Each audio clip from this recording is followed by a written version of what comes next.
মাটির আদমকে প্রথম সৃষ্টি করিয়া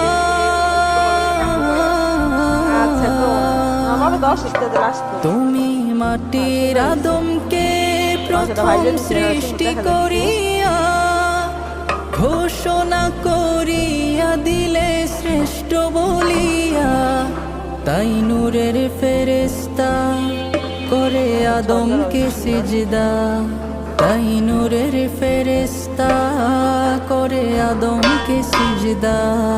তুমি সবার চেয়ে দিলে মাটির মানুষকে সম্মান। আল্লাহু আল্লাহ।